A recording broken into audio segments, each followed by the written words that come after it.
Persönlich der Meinung bin, dass es anders ist, als viele in Österreich glauben. Österreich ist eine Insel der Seligen, es gibt keine Korruption, es gibt im Endeffekt ausreichende Transparenz. Ich denke mir, dass das nicht der Fall ist und es war mir ein Bedürfnis, besonders im Hinblick darauf, dass ich selber viele, viele Jahre politisch tätig gewesen bin, aber mir selber eine Art Ehrenkodex verschrieben habe. Ich glaube, es braucht keinen Ehrenkodex, denn im Grunde genommen weiß doch jeder Mensch, was Anstand ist, was im Grunde genommen man tun darf und was nicht. Das mag jetzt ein bisschen naiv klingen, aber ich vertrete trotzdem die Ansicht, dass es so ist.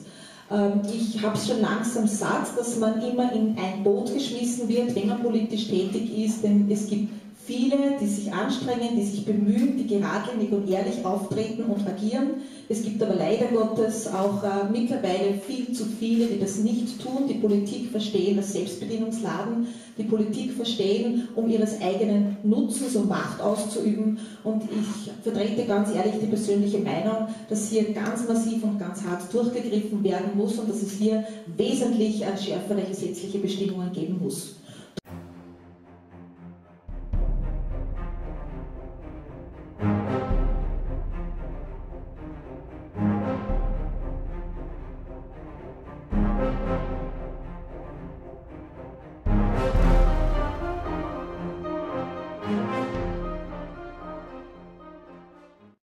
Das heißt, diese Kennzeichnungen sind manchmal hilfreich, wenn man Zeit hat, aber manchmal sind sie einfach zu viel und man wird überfordert. Und Informationen sind natürlich nicht dasselbe, wie wir es im Titel hier haben, mit Transparenz. Das heißt, ich bekomme jetzt zwar Informationen, weiß aber immer noch nicht, wie das Ganze eigentlich zustande gekommen ist. Und ich sehe das Ganze so, dass Transparenz etwas ist, was am Lebensmittelsektor in den letzten Jahrzehnten immer mehr und mehr verloren gegangen ist. Je weiter wir uns davon entfernen, erkennen zu können, wie Lebensmittel hergestellt werden, woraus sie hergestellt werden, umso weniger transparent ist das Ganze. Wir haben zwar schon viel mehr Informationen, aber die Transparenz fehlt eigentlich. Und wenn wir jetzt so viele Informationen haben, manchmal, wie gesagt, schon zu viele, dann übersieht man die manchmal auch. Denn diese Informationen, die sind eigentlich ein Widerpart zu den verschiedensten Informationen, die die Firma von sich aus weitergibt. Und die haben natürlich eigentlich fast nur ein Ziel, dass sie das Produkt verkaufen können. Da ist natürlich die Werbung dann noch viel schlimmer. Ich sage ganz gerne, glauben Sie der Werbung kein Wort. Also was dort gesagt wird, das ist schlichtweg in den meisten Fällen gelogen. Es gibt natürlich hier und da rühmliche Ausnahmen, aber im Großen und Ganzen ist es zumindest mal übertrieben, überzogen und sie tun besser daran, das nicht zu glauben. Und dann können Sie sich auf die Suche machen nach den kleingedruckten oder gut versteckten Informationen, denen Sie vertrauen sollten.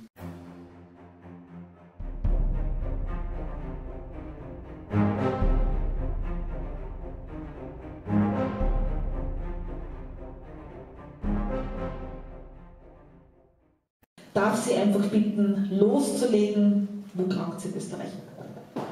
Ich werde versuchen, mich kurz zu fassen und Sie nicht zu langweilen. Es wird niemand entgangen sein, dass in den letzten Jahren im österreichischen Politikbetrieb die Fälle, nennen wir es mal, exzessiver individueller Gier dramatisch angestiegen sind. Diese Skandale, sie werden häufiger, die Protagonisten, die Hauptdarsteller, sie werden hochrangiger, sie werden dreister, vor allem wenn ich an die jüngsten Geschichten denke, insbesondere in meinem Heimatbundesland, beim burgenländischen Gasversorger. Und in der finanziellen Dimension des eingetretenen Schadens für die Steuerzahler wird die Angelegenheit auch immer teurer. Wir verlieren in den Korruptionsindizes, die es gibt, jedes Jahr an Plätzen. In einzelnen Studien schneiden wir schlechter wie Länder wie Bulgarien, Spanien, Slowenien, Portugal. Der wichtigste Index ist der Korruptionswahrnehmungsindex von Transparency International. Dort lagen wir früher auf Platz 6, aktuell liegen wir auf Platz 24, gleich auf mit Uruguay. Warum ist das so? Es gibt strukturelle Fehlentwicklungen im politischen System in Österreich, die derartige Skandalfälle, nehmen wir es mal, möglich machen, sie begünstigen und sie fördern. Und das hat Konsequenzen. Wir scheitern in Wahrheit am eigenen politischen Willen. Unser politisches System hat diese Fehlentwicklungen produziert, die uns da im internationalen Vergleich jedes Jahr schlechter aussteigen lassen. Wir sacken überall durch, weil wir auf das nicht hören wollen, was uns gesagt wird. Wir sind beispielsweise Mitglied bei GRECO, einem Staatenverbund zur Bekämpfung der Korruption. Alle 5 Jahre evaluieren die Mitgliedsländer, geben einen Bericht raus. In Österreich hat man ein Jahr Zeit zur Stellungnahme, man hat die ausgeschöpft bis zum 31.12. des Kalenderjahres. Und dann kriegt man Antworten und dann wieder ein Jahr Zeit, das zu veröffentlichen. Da hat man in Österreich dann den 23. Dezember gewählt zur Veröffentlichung, weil man angenommen hat, da haben die Leute vielleicht was anderes zu tun. Das heißt, unsere Politik fehlt der Mut. Ich möchte nicht sagen, dass die Kompetenz fehlt, was ganz sicher fehlt, ist der Wille, die Änderungen umzusetzen, die überfällig sind. Und dadurch nehmen wir finanzielle Schäden in wirklich gigantischer Höhe in Kauf. Und selbst die Politik schießt sich dabei ins Knie, weil sie sich selbst ihrer Möglichkeiten, ihres Gestaltungsspielraums beraubt. Und jetzt kommen wir zum zentralen Punkt dieses Korruptionsproblems in Österreich. Das war die Parteienfinanzierung. Sie ist in Österreich im Parteiengesetz geregelt, war 65 Jahre lang unangetastet. Das Gesetz war einzigartig. Es war sanktionslos, es war zahnlos, es ermöglicht, dass jeder jede Summe anonym an eine Partei spenden kann. Es schützt Spender und Partei und sogar anonyme Spenden aus dem Ausland erlaubt. In anderen Ländern steht drauf Haftstrafen. Nirgendwo sonst in ganz Westeuropa war es derart einfach, auf diesem Weg Einfluss auf die Gesetzgebung zu nehmen. Wir sehen das jetzt alles in der Telekom-Geschichte bei der berühmten Universaldienstverordnung. Das war eine Einladung zum Gesetzeskauf.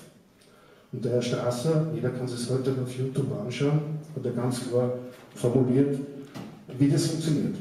Als das Problem dann virulent worden ist, hat man gesagt, wir gründen eine Korruptionsstaatsanwaltschaft. Es gibt in anderen Ländern solche Dienststellen, in der Schweiz mit 40 Staatsanwälte, 20 Experten, eigens ausgebildete Polizisten, die sozusagen angegliedert sind. In Österreich hat sie 7 Staatsanwälte gekriegt. 1600 Fälle pro Jahr. Also wer erwartet jetzt, dass die 7 Leute das alles aufklären? Mittlerweile ist es ein bisschen besser geworden, es sind jetzt ungefähr 20 Beamte, es gibt da schon die ersten Experten, es wird besser. Aber dann schauen wir uns das in der Justiz an, abseits der Korruptionsstaatsanwaltschaft. Wer erinnert sich noch an die Libro-Pleite? Ja, Sie sind schon älter, ich bin jünger. Das Verfahren hat 11 Jahre gedauert. 11 Jahre, die Pleite von Papierhändlern. Jetzt überlegen Sie sich die Immofinanz, für jede Linke, die die Draht haben, die eigene GmbH gegründet. Wenn man für die Pleite eines Papierhändlers 11 Jahre braucht, wie lange wird man dann für den Immofinanzskandal brauchen?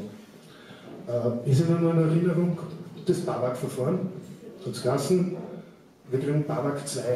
Da wird es dann um die ÖGB-Spitzen gehen, um den Herrn Berzetnitsch. Haben wir was davon gehört? Nichts mehr da. Nehmen wir die Hypo. Das ist der Staatsanwaltschaft Klagenfurt tatsächlich gelungen, trotz vorzeitiger Warnung der Oberstaatsanwaltschaft Graz ein Verfahren gegen 2 frühere Aufsichtsräte verjähren zu lassen.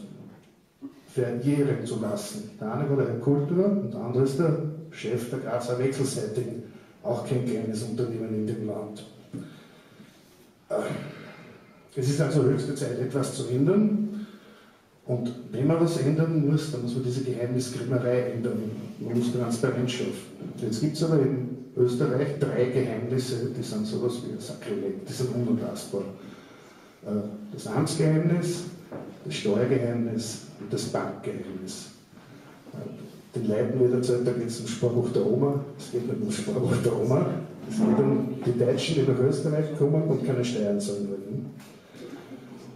Wenn wir diese Geheimnisse beseitigen, Transparenz schaffen, wenn wir diese Schäden vermeiden, wie wir sie bei der Hypo einfahren, dann hat man vielleicht auch das Geld, um Österreich zukünftig wettbewerbsfähig zu machen. Bildung, Forschung, Infrastruktur, das weiß eh jeder, was fehlt.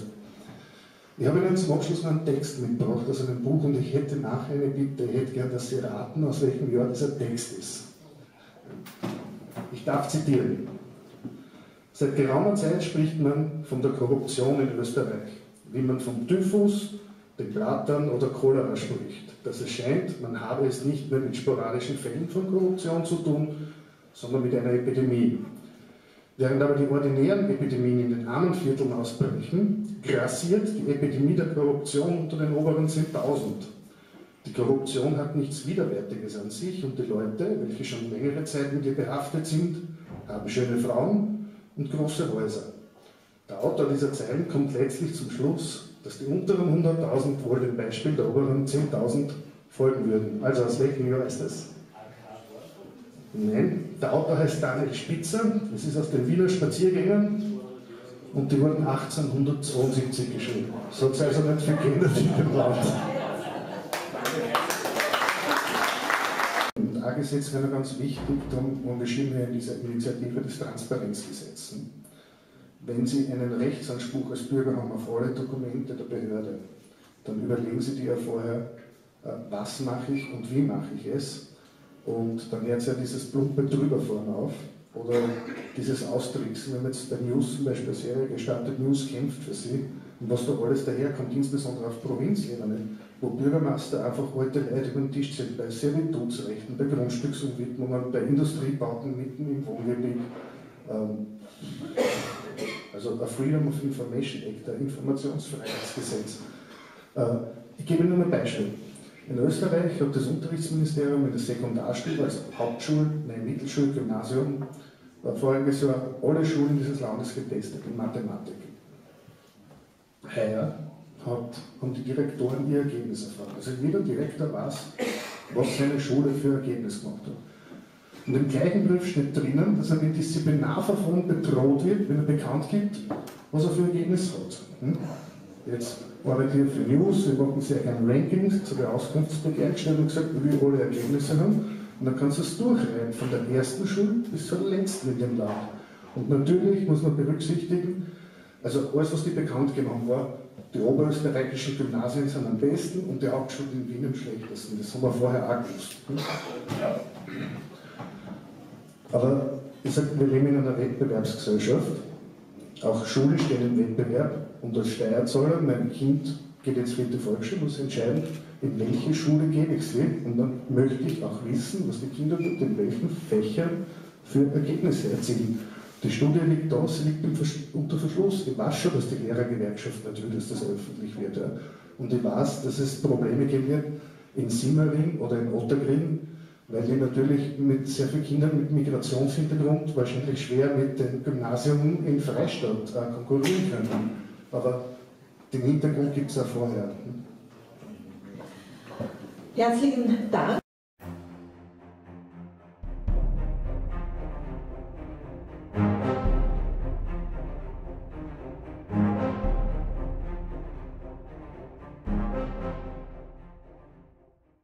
Wir haben ja sehr interessante Beispiele gehabt aus dem landwirtschaftlichen Bereich, die Transparenz, die Informationsnot des Konsumenten und jetzt dann dieses Phänomen der Korruption, das auf einmal so ins Kraut schießt. Was ist diesen Dingen gemeinsam? Alle diese Dinge passieren, wenn die entscheiden, sie sicher sein können, also was immer ich tue, gegen mich ist kein Kraut gewachsen. Das ist das eigentliche Problem. Und wenn wir jetzt auf Österreich und auf die Demokratie und auf den Rechtsstaat zurückgehen, ist es genau dasselbe. Warum? Wir haben eine gescheite Verfassung. Die wird zwar auch geändert, aber sie ist an sich im Prinzip gut. Wir haben ein Parlament, wir haben eine Demokratie, wir dürfen wählen, wir haben inzwischen einen Haufen Parteien und so weiter. Aber was ist das Problem tatsächlich? Das Problem ist, dass diejenigen, die bei uns die Macht haben, traditionellerweise wissen, also uns kann eigentlich nichts passieren. Und das ist jetzt das Problem, wir haben es anhand der Landwirtschaft gehört, was die Konzerne da anrichten. Wir haben es von der Politik gehört, dass die Leute sagen, sie können sich das leisten, weil es wird ihnen eh nichts passieren. Und das ist irgendwo in Österreich das Übel, dass sich nichts ändert.